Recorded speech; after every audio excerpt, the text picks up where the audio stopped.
Hello বন্ধুরা, সবাই কেমন আছেন? আমি আজকে রান্না করব চিংড়ি মাছ ভাপা বা ভাতে চিংড়ি।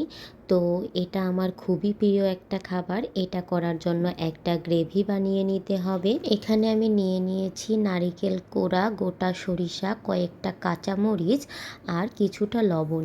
এটা আমি ব্লেন্ডার করে নিয়েছি, আর এটা আপনারা চাইলে শিলনোড়াও বেটে নিতে পারেন। গ্রেভিটা আমি একটা বাটিতে নিয়ে নিয়েছি। এখন এর মধ্যে দিয়ে দিচ্ছি পরিমাণ মতো লবণ, হলুদের গুঁড়া ও মরিচের গুঁড়া, আর দিয়ে দিচ্ছি ভাজা জিরা গুঁড়া।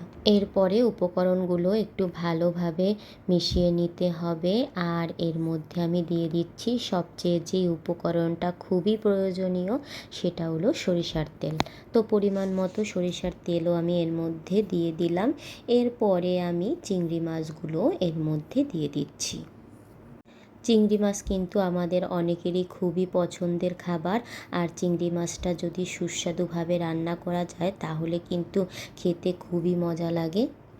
এরপরে কিছুটা জল অ্যাড করে দিলাম। ব্যাস, একদম কিন্তু আমার এই গ্রেভিটা করা একদম তৈরি।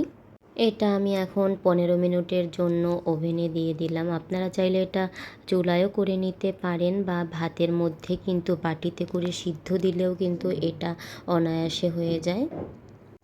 15 মিনিট পর ব্যাস আমি এটাকে বের করে নিলাম। এটা কিন্তু আমার রান্না একদম কমপ্লিট। দেখুন এটার কত সুন্দর কালার এসেছে। চিংড়ি ভাপা কিন্তু রান্না আমার একদম কমপ্লিট। অবশ্যই কিন্তু আপনারা জানাবেন রান্নাটা কেমন হলো।